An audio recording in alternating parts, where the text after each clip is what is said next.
Assalamualaikum warahmatullahi wabarakatuh. Salam sejahtera bagi kita semua. Kami dari kelompok 6 akan menjelaskan mengenai perubahan makna. Sebelumnya, marilah kita berdoa menurut agama dan keyakinan masing-masing. Berdoa dipersilahkan.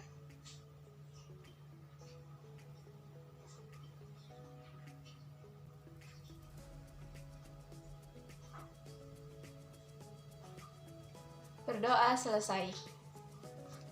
Sebelum memasuki materi, perkenankan saya memperkenalkan anggota dari kelompok 6. Perkenalkan, saya sendiri Syahrina Rahma Pradina dan kedua rekan saya, Fabila Yusrani dan Syahrul Dinova. Pada kesempatan kali ini, saya akan menjelaskan mengenai faktor-faktor perubahan makna. Faktor-faktor perubahan makna ada 6, yakni faktor kebahasaan, faktor kesejarahan, faktor sosial, faktor psikologi, pengaruh bahasa asing, dan kebutuhan kata baru. Faktor yang pertama adalah faktor kebahasaan. Perubahan makna yang diakibatkan oleh faktor kebahasaan berhubungan dengan fonologi, morfologi, dan sintaksis. Contohnya saja pada kata pukul yang memiliki makna leksikal, yakni mengetuk dengan sesuatu yang keras atau berat. Nah, kata pukul di sini apabila dimasukkan ke dalam kalimat Ali memukul Adi, ia akan bermakna Alilah yang memukul Adi. Namun, jika kalimat itu diubah menjadi Ali dipukul Adi, maka maknanya pun ikut berubah. Bukan Ali yang memukul Adi, melainkan Adilah yang memukul Ali. Kata dipukul dan memukul sama-sama memiliki kata dasar pukul. Faktor yang kedua adalah faktor kesejarahan. Perubahan makna karena faktor kesejarahan berhubungan dengan perkembangan kata. Contohnya saja pada kata wanita. Kata wanita berasal dari kata betina. Dalam perkembangannya, kata betina berubah menjadi batina, lalu berubah menjadi wanita. Yang sekarang, wanita digunakan untuk memanggil seorang perempuan dan betina dikhususkan untuk jenis hewan. Faktor yang ketiga adalah faktor sosial. Perubahan makna yang diakibatkan oleh faktor sosial dihubungkan dengan perkembangan makna kata yang digunakan dalam masyarakat. Misalnya saja kata gerombolan.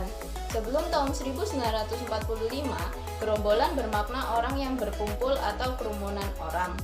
Namun, setelah tahun 1945, kata gerombolan berubah makna karena dihubungkan dengan sekelompok pemberontak atau pengacau. Maka, hingga saat ini, kata gerombolan selalu bermakna negatif dan jarang menggunakannya. Apabila akan menggunakan kata gerombolan, mereka akan lebih memilih untuk menggunakan kata kelompok untuk hal yang positif. Faktor yang keempat adalah faktor psikologis. Perubahan makna karena faktor psikologis dapat dihubungkan dengan dua hal, yakni karena adanya faktor emotif dan penggunaan kata-kata tabu untuk diucapkan. Contoh yang berhubungan dengan faktor emosi adalah penggunaan kata bangsat.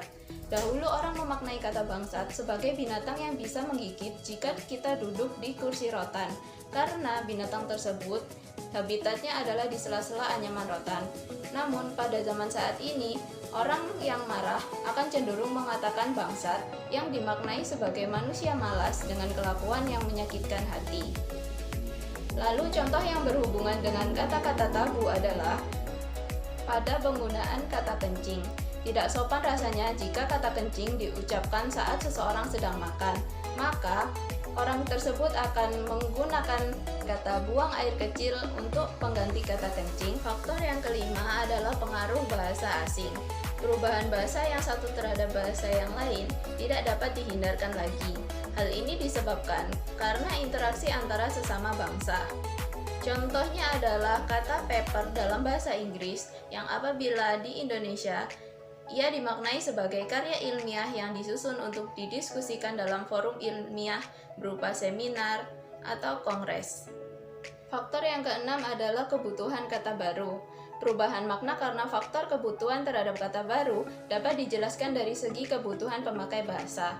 Misalnya saja kata saudara. Pada zaman dahulu, kata saudara hanya dimaknai sebagai saudara yang seibu dan seayah. Namun saat ini, penggunaan kata saudara dapat digunakan untuk siapa saja. Perubahan makna yang terjadi adalah akibat dari hasil perkembangan pemikiran manusia sebagai pemakai bahasa. Pemakai bahasa menginginkan agar komunikasi yang dilakukan dapat berjalan dengan lancar. Baik, materi selanjutnya akan disampaikan oleh teman saya Syahrul Dinova. Penyebab perubahan makna dalam bahasa Indonesia antara lain perubahan makna akibat lingkungan, perubahan makna akibat pertukaran tanggapan indera, perubahan makna akibat gabungan kata, perubahan makna akibat tanggapan pemakai bahasa, dan perubahan makna akibat asosiasi. Perubahan makna akibat lingkungan. Lingkungan masyarakat dapat menyebabkan perubahan terhadap makna suatu kata. Artinya, kata yang dipakai di dalam lingkungan masyarakat tertentu belum tentu mempunyai makna yang sama jika digunakan di lingkungan masyarakat yang lain.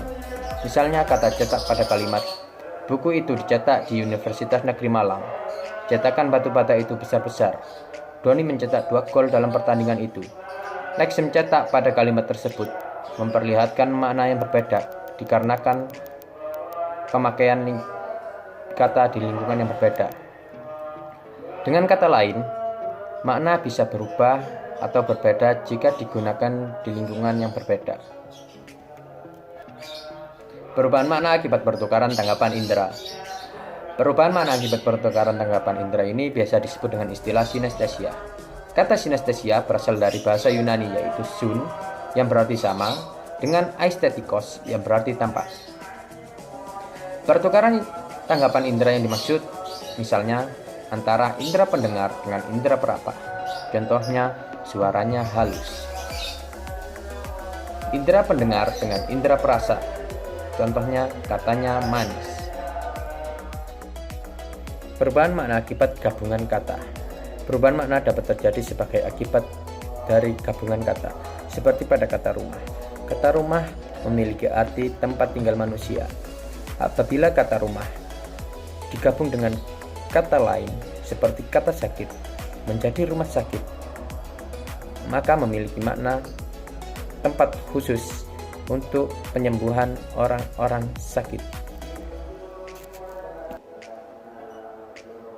Selanjutnya, perubahan makna akibat tanggapan pemakai bahasa. Makna kata dapat mengalami perubahan sebagai akibat dari tanggapan para pemakai bahasa. Perubahan makna akibat tanggapan pemakai bahasa dibagi menjadi 2, yakni perubahan makna amelioratif dan perubahan makna peyoratif. Perubahan makna amelioratif adalah perubahan makna yang cenderung ke arah positif. Sedangkan perubahan makna peyoratif adalah perubahan makna yang cenderung ke arah negatif. Contoh perubahan makna amelioratif. Kata juara yang dahulu bermakna kepala penyambung ayam, kini maknanya berubah menjadi positif. Seperti juara renang yang memiliki makna pemenang lomba renang. Contoh perubahan makna peyoratif. Kata gerombolan. Dahulu, kata gerombolan memiliki makna orang-orang yang berkelompok. Sedangkan saat ini, kata gerombolan memiliki makna pengacau atau pemberontak. Yang terakhir, perubahan makna akibat asosiasi. Asosiasi adalah hubungan antara makna asli atau makna di dalam lingkungan tempat tumbuh semula kata yang bersangkutan dengan makna yang baru atau makna di dalam lingkungan tempat kata itu dipindahkan ke dalam pemakaian bahasa. Makna asosiasi dapat dihubungkan dengan beberapa hal, diantaranya waktu dan peristiwa, tempat atau lokasi, warna, tanda atau lambang, dan suara. Makna asosiasi dapat dihubungkan dengan waktu dan peristiwa. Contoh, 30 September. 30 September dapat dihubungkan dengan peristiwa Gerakan Partai Komunis Indonesia. Selanjutnya, makna asosiasi dapat pula dihubungkan dengan tempat atau lokasi. Contohnya, Surabaya dapat diasosiasi dengan Suramadu. Selanjutnya, makna asosiasi dapat dihubungkan dengan warna. Misalnya, warna biru dapat diasosiasikan sebagai warna Arema. Selanjutnya, makna asosiasi dapat pula dihubungkan dengan tanda atau lambang tertentu. Misalnya, lambang atau tanda seru pada jalan raya memiliki makna asosiasi bahwa kita harus lebih berhati-hati ketika melewati jalan itu. Dan yang terakhir, makna asosiasi dapat dihubungkan dengan suara. Misalnya klakson panjang pada bus atau truk. Klakson panjang pada bus atau truk dapat diasosiasikan bahwa bus atau truk tersebut sedang mengalami kendala, seperti rem blong. Untuk materi selanjutnya akan disampaikan oleh rekan saya. Di sini saya akan menjelaskan tentang jenis-jenis perubahan makna. Jenis perubahan makna ada 5, yaitu meluas, menyempit, membaik, memburuk, dan perubahan total. Meluas atau generalisasi adalah proses pergeseran makna yang menyebabkan makna yang baru menjadi lebih luas jika dibandingkan dengan makna sebelumnya. Contohnya adalah kata saudara. Dahulu arti dari saudara adalah orang yang masih mempunyai hubungan keluarga atau seibu seayah seperti adik, bibi, paman, dan lain-lain. Tetapi sekarang siapapun bisa dipanggil saudara, dan biasanya kepada orang yang lebih dihormati atau yang lebih tua. Yang kedua adalah menyempit atau spesialisasi. Menyempit adalah proses pergeseran makna yang menyebabkan makna yang baru menjadi lebih sempit jika dibandingkan dengan makna sebelumnya. Contohnya adalah kata ibu negara. Ibu negara adalah gelar tidak resmi yang digunakan di beberapa negara untuk pasangan kepala negara yang biasanya merupakan istri presiden. Tetapi jika dipersempit kembali, yaitu ke kata dasarnya yaitu ibu, yang berarti seorang wanita. Yang ketiga adalah membaik atau ameliorasi. Membaik adalah proses pergeseran makna yang menyebabkan makna yang baru dirasakan lebih baik atau lebih halus jika dibandingkan dengan makna sebelumnya. Tujuan dari ameliorasi ini akan terlihat lebih sopan. Contohnya adalah kata korupsi. Terjadilah proses ameliorasi yang menjadi menyalahgunakan jabatan. Yang keempat adalah memburuk atau peyorasi. Memburuk adalah proses pergeseran makna yang menyebabkan makna yang baru dirasakan lebih buruk atau lebih kasar jika dibandingkan dengan makna sebelumnya. Contohnya kata memasukkan, dan terjadilah proses peyorasi yang menjadi menjebloskan. Kata memasukkan terdengar lebih sopan dan lebih halus. Yang terakhir adalah perubahan total. Perubahan total adalah berubah totalnya makna sebuah kata dari makna asalnya. Memang ada kemungkinan makna yang dimiliki sekarang masih ada sangkut pautnya dengan makna asal, tetapi sangkut pautnya ini tampaknya sudah jauh sekali. Misalnya kata bodoh. Dahulu, kata bodoh artinya tidak lantas mengerti atau tidak pintar. Tetapi makna bodoh tidak itu saja, tetapi bisa saja tidak peduli atau terserah. Dan kebanyakan dipakai oleh remaja sekarang. Misalnya, bodoh yang penting aku selesai. Seperti itu. Selanjutnya adalah proses yang mengakibatkan perubahan makna. Proses tersebut adalah hubungan sintakmatik, perubahan konotasi, rumpang di dalam kosakata, sinestesia, dan penerjemahan harfiah. Yang pertama yaitu hubungan sintakmatik. Satuan leksikal dapat mengalami perubahan arti karena kekeliruan pemenggalan morfem-morfemnya. Contohnya kata remaja. Remaja berasal dari kata Raja Putra. Pada saat itu, putra artinya anak berumur belasan. Lalu kata Raja Putra dipenggal morfemnya dan jadilah kata remaja yang berarti anak berumur belasan. Yang kedua adalah persandingan yang lazim atau bisa disebut kolokasi. Misalnya bentuk nasib yang bersanding dengan baik dan buruk. Tetapi lebih sering muncul kata nasib selalu berhubungan dengan buruk daripada yang baik. Lama-kelamaan nasib bermakna konotatif buruk. Yang ketiga adalah menghilangkan salah satu unsurnya. Misalnya, bentuk acuh tak acuh yang berarti tidak menghiraukan menjadi acuh dengan arti yang sama. Selanjutnya adalah rumpang dalam kosakata. Penutur bahasa dapat memilih satuan leksikal menyempitkan maknanya atau spesialisasi, lalu meluaskan makna satuan leksikal generalisasi, lalu memakai metafor atau kiasan. Misalnya kata lapisan masyarakat. Maksud dari lapisan adalah perumpamaan dari kata kelas-kelas. Yang ketiga adalah perubahan konotasi. Konotasi atau disebut juga tautan pikiran yang menyertai makna kognitif sangat bergantung kepada pembicaranya, pendengar, dan situasi seperti keadaan, peristiwa, proses yang melingkupi. Misalnya ada yang menjurus ke arah baik berdasarkan situasi yang melingkupinya atau berdasarkan pembicaranya. Contohnya ceramah. Makna kata ceramah ini menjurus ke arah positif, yaitu pidato yang berisikan tentang tata cara beragama. Yang keempat adalah sinestesia. Sinestesia adalah penggabungan dua macam tanggapan panca indera terhadap satu hal yang sama. Contohnya adalah kata pengalaman pahit. Kata tersebut terjadi kombinasi antara indera perasa yaitu pengalaman dan indera pengecap yaitu pahit. Yang terakhir adalah penerjemahan harfiah. Proses perubahan makna terjadi lewat penerjemah kata demi kata, sehingga bentuk terjemahan itu memperoleh makna baru yang tidak dimiliki sebelumnya. Salah satu proses terjadi yaitu adanya satuan leksikal kuno dan satuan leksikal usang. Satuan leksikal yang kuno antara lain kehilangan acuannya yang berada di luar bahasa Indonesia dan bahasa Gini. Leksikal kuno ini berasal dari bentuk kuno seperti dahulu kala. Kata gunung adalah ancala.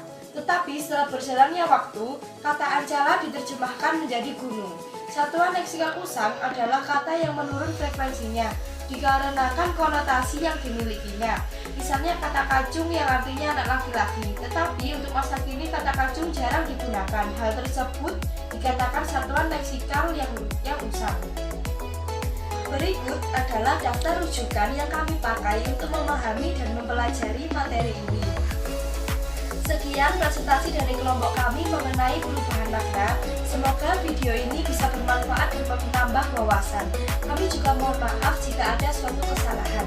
Saya akhiri, wassalamualaikum warahmatullahi wabarakatuh.